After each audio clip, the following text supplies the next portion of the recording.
Welcome to Daytona International Speedway and Daytona 500 final practice.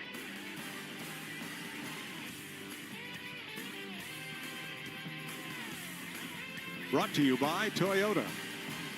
Final tune-up, not just for the Daytona 500, but for all of 2026 for these drafting tracks. This is the last chance at practice. So, you know, a lot of opportunity here, a lot in the offing. However, some of the drivers are no closer to the racetrack than the turnstile at the Orlando theme parks, yet others are ready to go. A lot of different agendas. There are a lot of different agendas, but I like this practice. I like the fact that there are some guys that are going to be on the racetrack. I think that we saw some of those handling issues in the races the other night, and I think that when the sun is out and the temperature's up tomorrow, I think you're going to want to collect some of that data. And like you said, sometimes you need a little bit of speed. Well, you don't have another chance to find any of the hot buttons to make these cars go faster than you do right now because you've got no more practice at the super speedways. Well, and obviously some of them are, you know, different scenarios with a backup car. You know, I want to go out there and feel this thing out and make sure there's nothing, you know, nothing going to come loose or the mirror's right, all those different things and scenarios that you need to have right for the you know, the race tomorrow. This is your last chance. But it's been a beautiful day, fun day of racing, watching that ARCA race. And, you know, again, it's always good if you have a practice session. I want to be out on that racetrack. If there's something to be learned, I want to learn it. All right, Larry Mack, what are we going to see in this next 50 minutes? Well, Mike, I think I talked to all 41 crew chiefs in the garage area, and you're right, agendas all over the place. The only Toyota driver you're going to see out there is Jimmy Johnson. You're going to see a lot of the Fords. You're going to see a lot of the Chevrolets. As you mentioned, a chance to find some speed for the final time in a practice at a speedway, even some single car runs, and a lot of people are just going to work on getting on and off pit road. One agenda has nothing to do with the racetrack. I want you to look at this line of cars. And about 30 minutes ago, that line was even longer. What these teams are trying to do is dot every I and cross every T for inspection. Now, this is not the inspection for the race. This is just checking things out. They want to make sure they don't give up anything when they come through tomorrow for that final inspection before the Daytona 500. Jamie? And William Byron just walking out, getting ready to get into his car. You look good. I love the red, white, and blue for this year. Unfortunately, it's a red, white, and blue backup car, but you had a chance to check it out yesterday. You're going out again. What do you think so far? Yeah, I mean, honestly, I told my guys it felt just like the primary car. I mean, the guys back at Hendrick Motorsports in the shop worked extremely hard overnight on Thursday night into Friday morning, and just feels identical, honestly. So big credit to them, and yeah, I couldn't really tell any differences. So worked on a couple things yesterday, just trying to get handling off of both ends of the corners, and yeah, I think it's going to be good. Our Raptor Chevy was quick on Thursday night and really stable. Like the new Chevy has been really stable for me, so that makes me really confident for tomorrow. Going for a three-peat, but what is the agenda here in this final practice before tomorrow's big race? Yeah, I think it's just try to honestly just run the car out of fuel maybe and just simulate some things there so we kind of understand the cadence of that, but it's really not a whole lot for us. I mean, we don't want to draft too much. We got a good feel yesterday with all of our Chevy guys, and yeah, not a whole lot for us on the agenda for sure. Thanks so much. Yeah. Have a good practice. Mike? Well, that's certainly dangerous for the competition. I heard him say the cars are really stable. That means they handle well, comfortable in traffic and things like that. And with this new body, Kevin, that was the unknown. Obviously, the attention, the focus was to try to make that better. But over the years, thinking back even, you know, 2 or 3, 4 years ago, when Hendrick was really fast sitting on the poles, they get out there and they were kind of a dart without feathers. They have perfected that and moved this direction with some more grip in the race cars over the years. And obviously, it has paid off with those 2 wins for Byron, but even more so with a new body again this year. Well, the other interesting thing that I heard from William Byron is the fact that they want to run the car out of fuel. Make sure that they know exactly how much fuel they can pull out of that tank. And when he talks about the processes, how far on his little switch can he go with the reserve? It won't go as far as it did a couple of years ago, so you got to be able to get the car back to pit road. And when he talks about that cadence, and they are spending the time to cover those details in case they get into that situation. And that science is much more refined than it was before. With all the data that they have on the cars, they know exactly how much his throttle is, the position, how much they're saving, the lap times, all that stuff. So you're right. When that thing runs out of gas, just is there anything left in it? Because that's going to be the last, you know, say in it. I like what Chase Elliott's doing here. He's going to school on the Fords from RFK and Team Penske. A number of drivers I spoke to said Fords seem to have the speed among the three makes, and they seem to have the discipline to line up and go together from what we saw on Thursday. So to find out how your car works amongst them, if you're in a Chevy or Toyota, that's got to be pretty valuable info. Well, I'm not sure that he got the invitation to be in there, No. but he is definitely in there. And I think that the Fords, they've definitely done a good job, but well, still a little concerned. It's the biggest line, too, guys. That's without a doubt. If you're trying to work on handling, that's exactly where you want to be. Get out there, find the biggest line, but it doesn't matter the manufacturer. I'm trying to see what my car is going to do in dirty air. But the Fords, we noticed Ryan Blaney's hands and having to turn a little bit right getting into the corner. Talking to Joey Logano last night, little up on top of the racetrack more than they expected. So there are definitely some handling concerns and they will creep up more tomorrow because of the weather being a little bit warmer,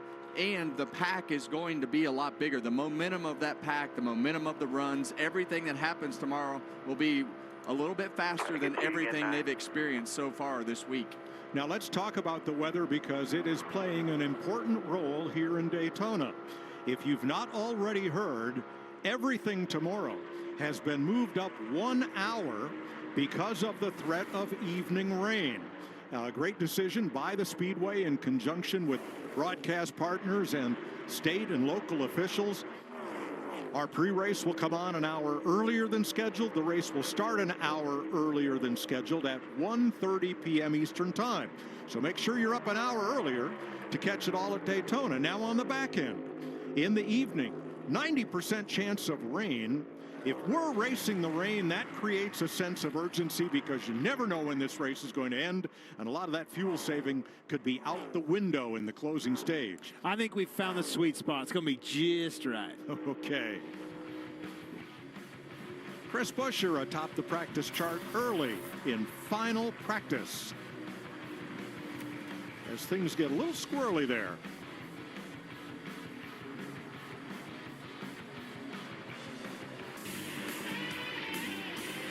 Welcome back to Daytona 500 final practice on FS1, presented by Toyota. 16 cars have been on track. Half Fords, half Chevys, one Toyota. Jimmy Johnson, who announced earlier today that next year's Daytona 500 would be his final Cup race.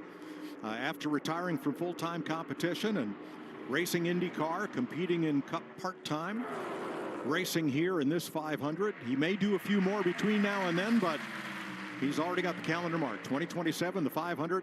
That'll be his last time in a Cup car. Well, I like the fact that we're going to have a set-in-stone final time for Jimmy Johnson to end his Cup career, because he deserves whatever celebration goes along with that. And he had a really strange oh, we got some smoke right there, guys.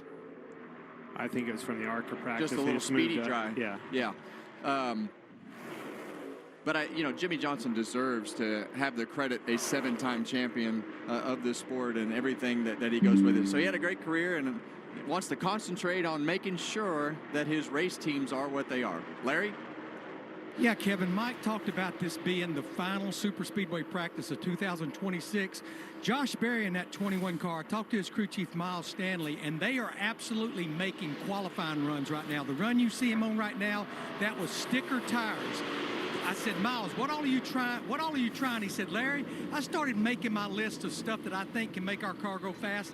Talladega back in the spring. In fact, he's going to make this run. They got another set of sticker tires laid out. They're going to make another mock qualifying run after this run. That's interesting right there. I mean, you want to talk about looking into the future, preparing. I mean, yeah, our car is good for here.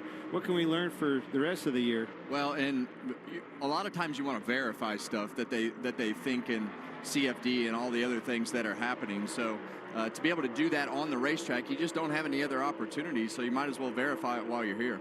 And notice the pack, how fast they're catching him. That's a timing thing. He needs a clean lap, so he's going to get that clean lap completed right there. But good job on the spotter and making sure that he took off at the right time before that pack caught him, gets that clean run that they're looking for, see if they had speed or not. That's the only way you can figure that out. And that one car will absolutely help those guys. It may not be a lot, but it's definitely, if you can see them, that is helping with the draft. Yes, and to your point, look at this. Last lap was the fastest lap, 47.19. Everybody was in the second lane. You stay down. This is the first 5, and about a 3-car break to the last 2. Jason Jarrett, Josh Berry's spotter in your rear there. Different agendas.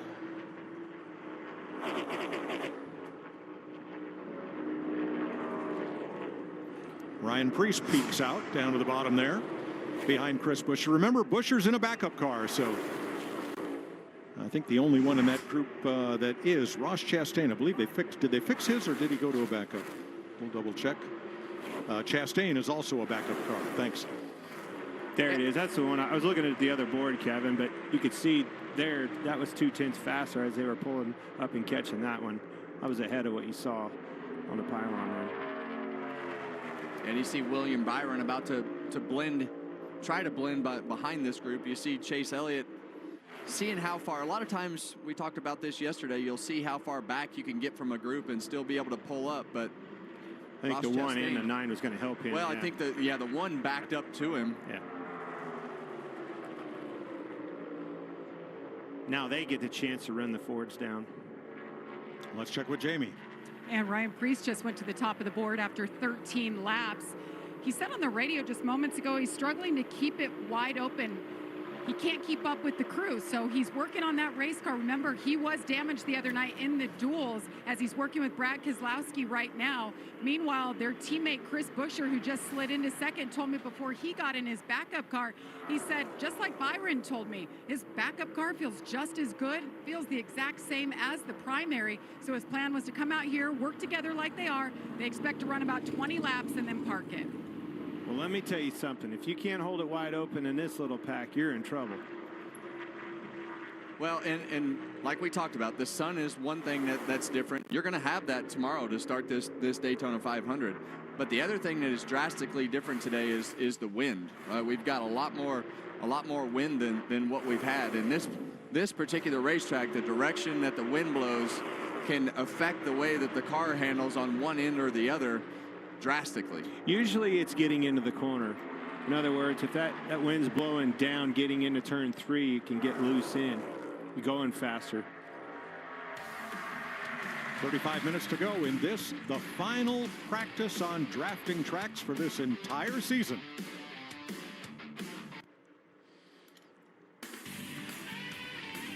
Welcome back to Daytona Speed Weeks, presented by Advent Health.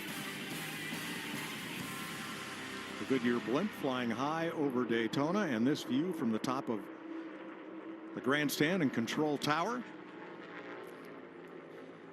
You see that camera moving around up there. We were talking about the wind earlier.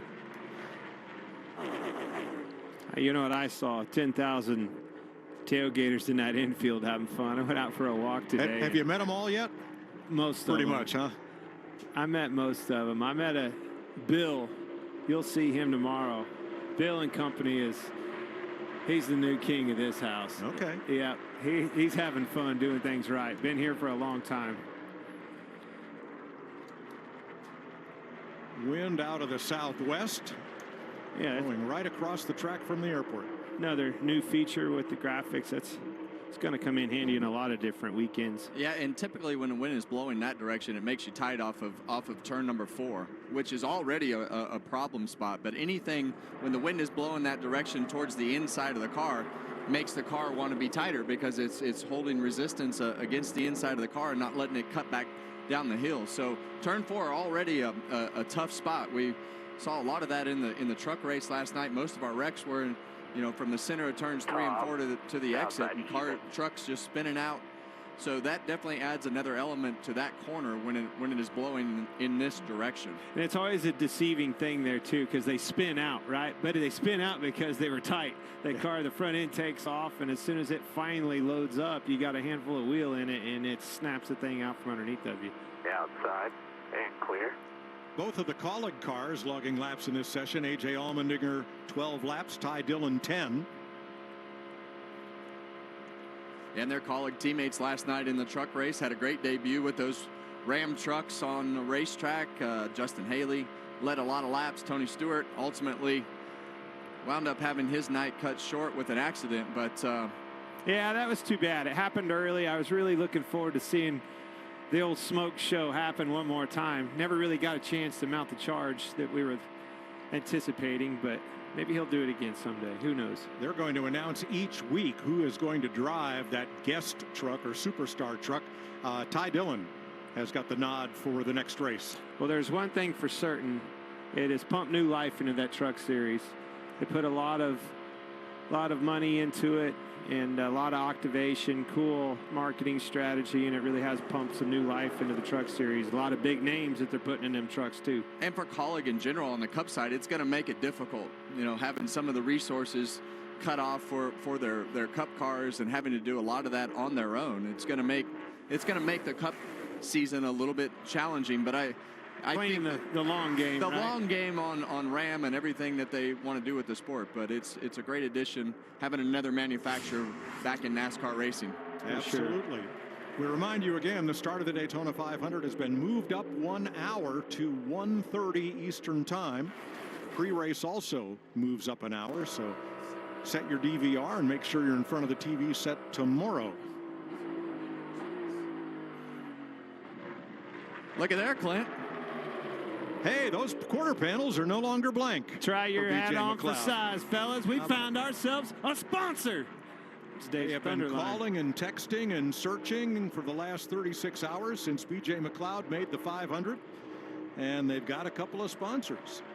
Repairable Stones vehicles. and the Hood and repairablevehicles.com. And that tells you the importance of what it is to make the Daytona 500. BJ came down here with nothing on the side of his car, makes the race, and winds up with a sponsor on your car.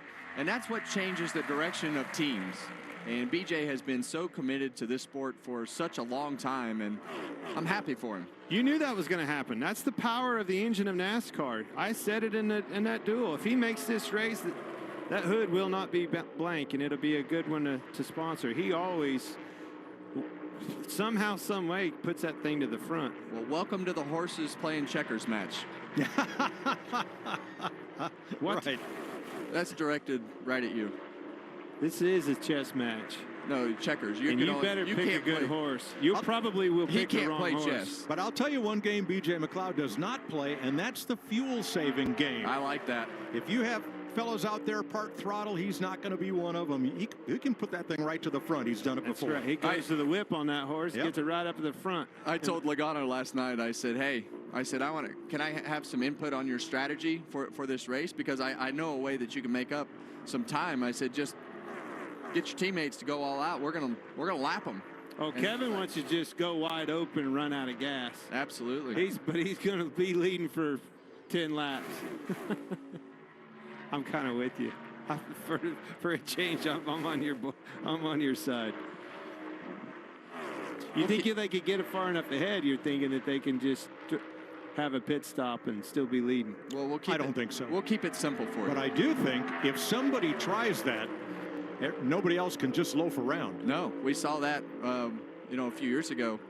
You never know about this race, though, guys. I mean, in all seriousness, one caution could throw that one way or another and take that whole equation out the window. We've seen it a lot of times here. 27 minutes to go in final practice at Daytona.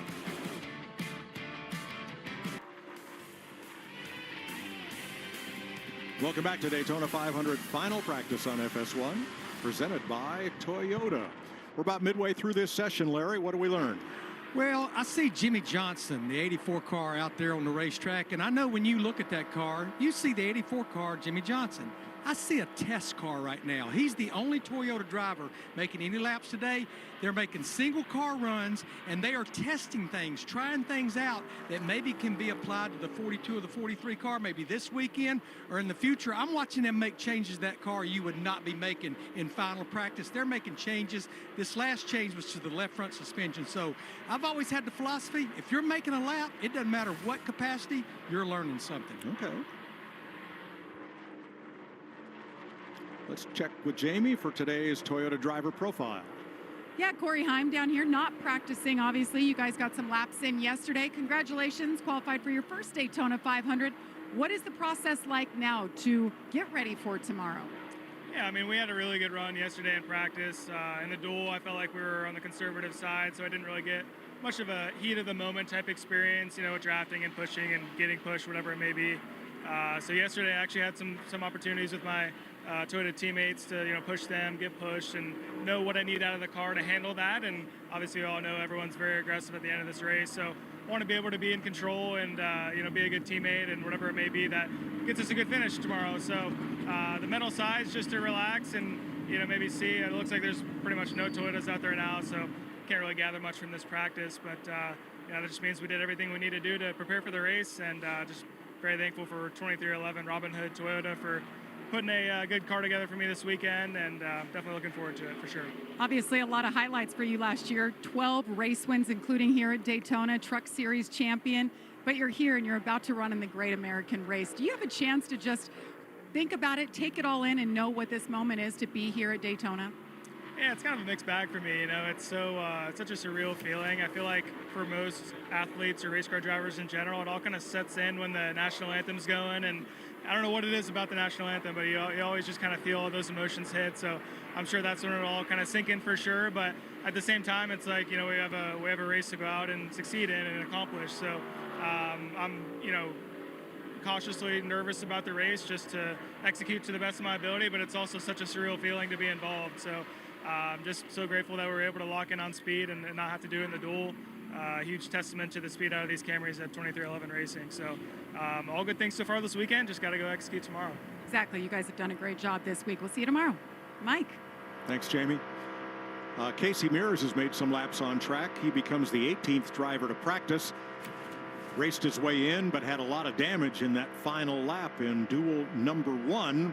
So they've had a lot of repairs to make to his number 66. There it is.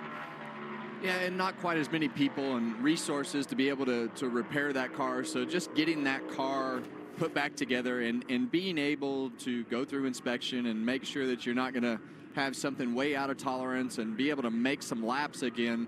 Huge accomplishment for this team. But what a story.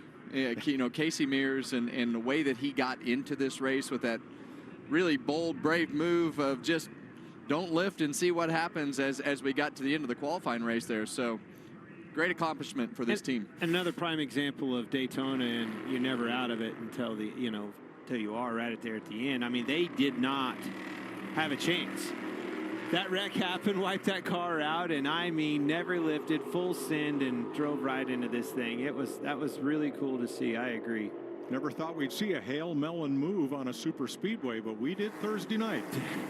It's amazing. It really showed how fast you go on this racetrack. Yes. And everybody's on the brakes and you're still wide open. I mean, it looked like he hit full afterburners running 100 mile an hour faster.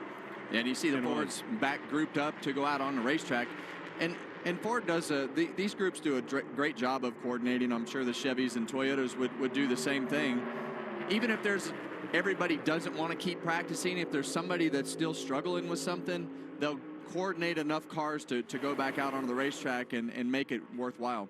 All right, we're listening on Brad Kozlowski's team. Let's see what they're up to. So what I was feeling right there, I think the high lane might be faster because the 3rd and 4th cars can't keep up in 3 and 4 on the bottom lane. Copy, saw that. Now, what he was saying there is interesting, too, and this is what I think the Fords do better than the others.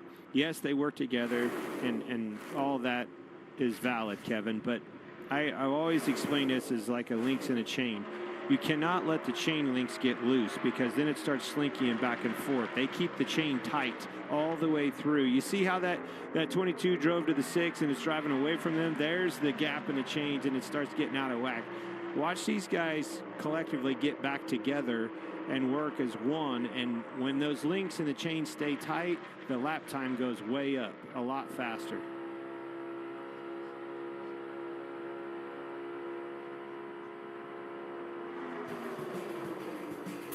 "19 minutes to go in this final practice session at Daytona."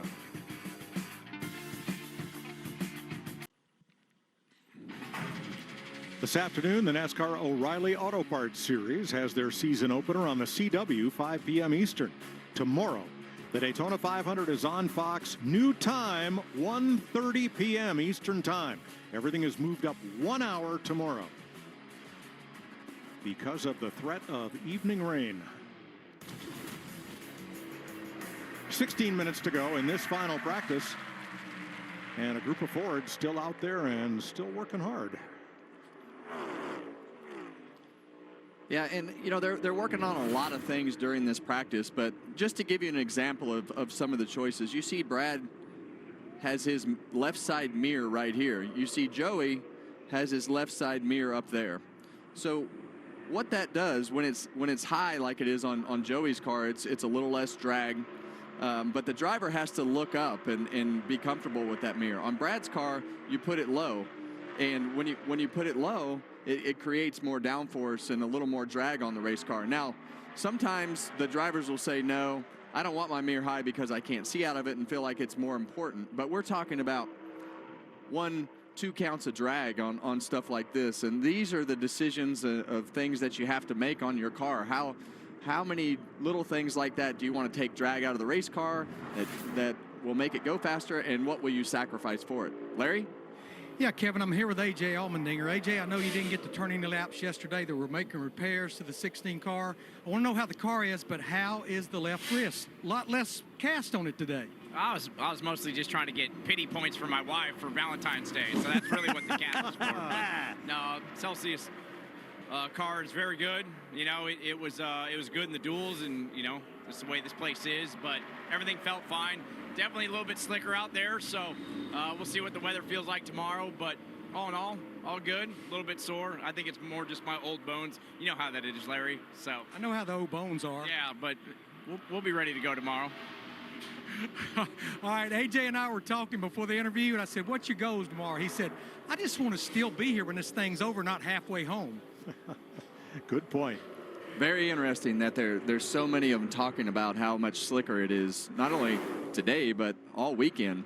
And, you know, you hear William Byron talk about how good his car drives. Well, that's going to be the thing that you're going to have tomorrow. You're going to, in order to keep up and not have to lift and be able to push and be pushed, because if you can't be pushed late in the run, you're going to be in trouble. And looking back at the last 4 days, we've not had a lot of sustained sunshine on this racetrack all week until today. And that's why I think this is an important practice session, to be able to gather those notes and everything that goes with that, to see how quickly that handling will swing and if you need to be more aggressive. And the driver and what he says to the team will give them an idea of when they're talking about, yeah, I think we're okay, our speed looks good. And he'll say, well, you know, I don't think I'm going to be able to hold it wide open long enough, or I'm really uncomfortable in this spot, or it's really edgy. And that's when the team has to start making those decisions on things like the left side mirror and all the list of things that they can change on the car from a balance standpoint. So it's really important for the driver to give that firm feedback so the team can make the right decisions for you know, a race day that's going to be a little bit different than what they practiced in and raced in so far. Now, as we told you at the top of the show, half the field has chosen not to participate in this practice. I talked to pole sitter Kyle Busch last evening, and he said, you know, yesterday we went through our entire checklist. Our Chevys, we all went out as a group. I ran in the front, I ran in the middle, I ran in the back. I worked my way back to the front. He said, we checked all the boxes. We're ready for the race. Let's go. So they are not on track today. And sometimes you just get nervous. Especially in Kyle Busch's position of being on the pole for the 500 and knowing that if something happens, you're not going to be on the pole and you're going to make your day way harder. So there's a balance in what you can learn and how much risk you want to take. But I've always been of the opinion, like Larry is, if the racetrack is green, let's go out there and learn something, whether it's on pit road, getting onto pit road, making your car faster, anything that you can get an advantage on everybody is something you want to take advantage of. Now, as that shot changed, you could hear the difference in RPM between Jimmy Johnson's car running by itself and a group of cars all out there together. Denny, what's he fishing for? Another win? Tomorrow is the biggest day in stock car racing, and it's all on Fox. 1 hour earlier than originally scheduled. Pre-race 11:30 Eastern, and the Daytona 500 tomorrow on Fox 1:30 Eastern time. Threat of evening rain has pushed us up 1 hour. So make your plans. Be in front of the TV set. Strap in and hold on for 500 miles of excitement. Someone will hoist the Harley Earl Trophy from that victory lane for this 68th running of the Daytona 500. Might be Austin Cindric for the second time in his short career. Well, we know he's going to be a contender, or he should be a contender. We don't know that, but we expect him to contend because of the success that they have had on these styles of racetrack. And he has obviously won the Daytona 500, so he definitely could be in the mix and should be in the mix tomorrow. Jamie? Well, one of our Cinderella stories for the Daytona 500 tomorrow is Casey Mears. The dual race the other night was unbelievable to watch. It was a spin through the infield grass. Didn't know if you were going to get stuck, Casey, and he ended up transferring. Here's a look back. Have you watched this? Yeah, I've watched it probably 50, 60 times. You know, I hadn't been in that position. I would have had no idea that we would be where we're sitting right now. And you know, the seas kind of parted for us, and we took advantage of it. I knew, you know, when that lane opened up high and I had a little bit of momentum, it was going to take a miracle to make it. But I knew I had a clear lane, so I was just told myself I'm going to stay in it no matter what happens here and see what happens. And yeah, here we are. Took a risk and we made it. So couldn't be more proud of everybody. You know, all these guys worked really, really hard. Like you guys said, you know, this car was pretty cut up yesterday. And not only did they have to replace parts, they had to cut parts off another car and then rebuild this car. So the guys put in a lot of work. They did a good job. We went out there, the car, you know, no leaks. Everything's flawless so far. So we'll see how it goes. It's the little team that could. I mean, there's maybe 10 guys part of this team. Like you said, they did a great job putting it back together. But for tomorrow's race, how much do you rely on your experience to overcome so many of the unknowns? Well, I'd like to think I contribute. You know, I mean, I've gotten to do this quite a while. There was a stint there for about 4 years, but I had the best average on the super speedways as far as finishes go, and obviously there's a lot of luck that goes on with that. But you know, I like to try to think that I'm at least bringing something to the program, and it feels good to be here. I know that the car's good enough to have a decent result, and it's going to be a matter of staying clean. One thing I would like to say regarding last night, the NASCAR officials coming over so quickly when I was in the grass and plugging that thing in and getting it aired up so that I get off the grass was pretty amazing. So I appreciate their efforts as well, and it's neat to see that they've come up with a solid solution for that problem.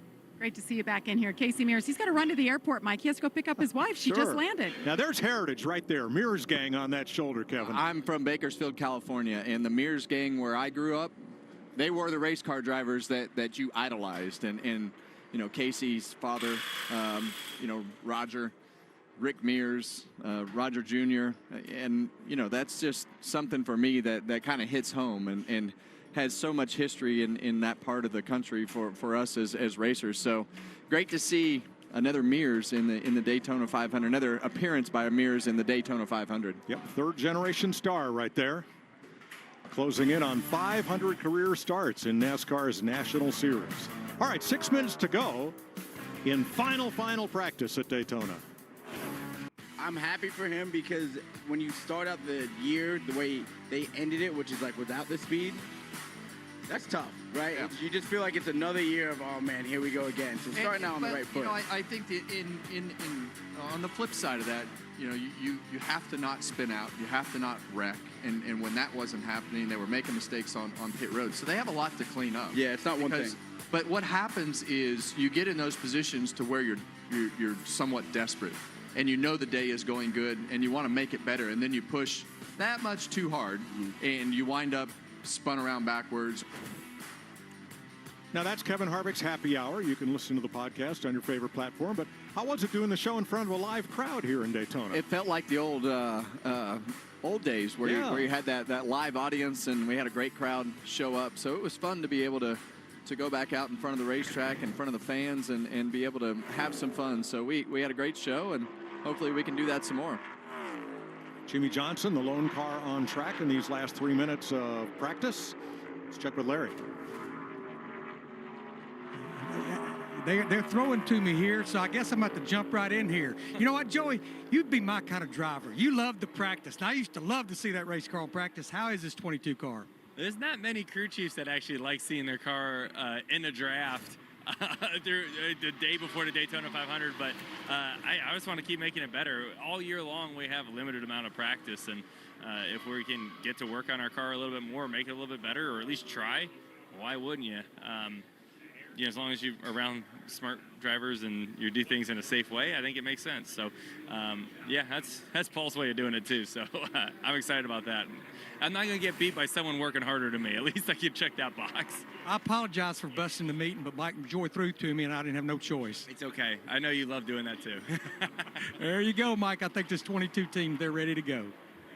They seem pretty loose and excited about Sunday. And why not? Boy, they've been good on these drafting tracks. Each of the last 12 seasons, Team Penske has won at least one of the drafting races and led the most laps in drafting tracks in the last 4 years. 2 of the last 4 have gone to those Team Penske Mustangs. Well, we know that Doug Yates and the Yates family, they basically took the super speedway engine programs and taught everybody how to do this. But in the modern day of where we are right now, really Team Penske and Ford have changed the super speedway game and how it functions and how you operate. So these guys never want to quit learning, and they always want to try to figure something else out, and they're continuing to do that, and that's why they're good at it. Yes. Jamie? Just talking to Ryan Preece here, finished with practice. I was listening to you, and you were saying you were wide open, but you were having a hard time keeping up with the others. And I just asked you, and I'll ask you again, is that something they can adjust and fix for tomorrow? Well, I know they're going to do everything they possibly can, that's for sure. And the Viva Towels, Kroger Ford Mustang, it was really fast on Thursday. So to have to replace the nose, at least they have some notes, and maybe we can adjust on it. But yeah, it was pretty tough. It's important when you're that fourth car to keep those guys racked to make speed. And we were definitely able to do that on Thursday, and just struggled a little bit there. But it's not from a lack of trying, and I know these guys are going to give everything they have to make sure that we're really fast tomorrow. I know these guys had a lot of work to fix this car, but how does it feel compared to the other night when it was so stellar? Got a little bit of work to do. It's difficult right now because it's obviously hot. I'm curious because I think handling's probably going to be a little bit more of an issue than we all think, and yeah, I don't know. There's a lot of things that are running through my mind right now, but yeah, I feel like one thing I do know is the Fords are fast, and we'll try to be one of those guys that are up front. Thanks, Ryan. Thanks, Jamie. Well, Ryan's luck at Daytona has had him up front, but also upside down. Not once, but twice. Bouncing through the grass, flying through the air, ending up on his lid on the asphalt. There were Christmas time memes hoping for Preece on Earth during Daytona Speed Week, and not up in the air. Maybe the Embry-Riddle folks will give him a flying certificate. I don't know. But he'll be a threat on Sunday. Larry? Yeah, Mike, you were talking about Doug Yates, and I think it's very well known. Doug Yates and Robert Yates made a huge impact on my career personally and professionally.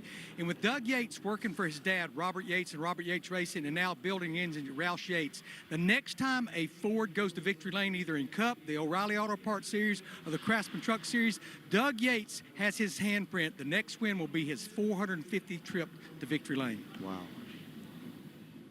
He was honored by Edsel Ford in the Media Center earlier this week with the Ford Spirit of Racing Award.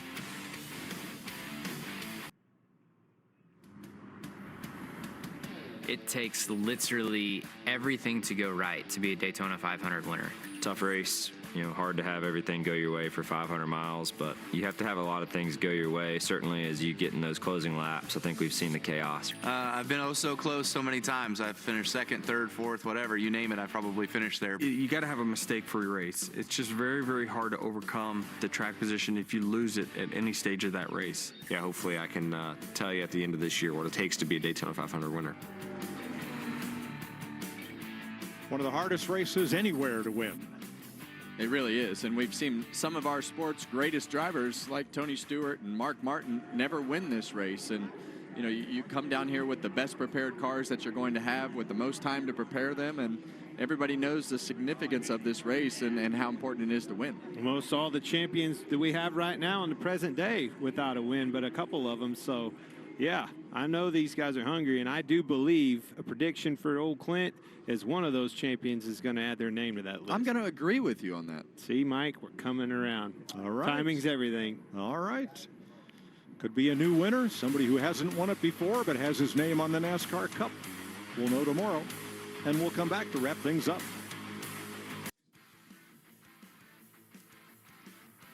Welcome back to Daytona. Final practice is complete. We're going to show you the starting grid and give you a few statistics to chew on here. 1 out of every 4 Daytona 500s has been won from the front row. Almost half of them from the top 5. And look at this top 10. 2/3 of the Daytona 500 winners have come from a top 10 start. Well, Michael McDowell's won the Daytona 500. Joey Logano's won the Daytona 500. Austin Dillon and the rest of those guys are looking for their first win. I think based upon what we've seen so far, I think starting 6th there, Carson Hocevar could be one of those surprises if you're looking for somebody as an underdog. Drivers 11th through 20th starting spot have won 14 of the 67 500s. I was impressed with John Hunter Nemechek in that first duel. He did a good job. He was the only Toyota basically out there and did a great job. But Ricky Stenhouse Jr., never sleep on him. And Ryan Preece, man, start the year off right. Can we keep this momentum going? Only 7 times has the 500 been won from this group of cars. Well, this field is stacked, and I think the manufacturers are spread out. But when you look at Denny Hamlin and Alex Bowman, definitely have to put those guys on your list of possibilities. Bubba Wallace, you know he's going to be up there. Great super speedway racer. Now, William Byron in a backup car starts 39th. Hey, that's where Matt Kenseth won from in 2009. So if you're in it, you can win it. Jimmy Johnson finished 3rd here. He's won this thing. He knows how to get the job done. Austin Cindric, another winner. Well, that last part of the field right there with Chris Buescher, William Byron, Austin Cindric, lots of cars that can make their way from the back of the field that are going to be pushing the envelope to get themselves some track position early. So tomorrow on Fox, NASCAR Race Day, new time, 11:30 a.m. The Daytona 500 moved up 1 hour to 1:30 p.m. tomorrow. Coming up next, college basketball with Colorado taking on BYU. We'll see you tomorrow for the Great American Race.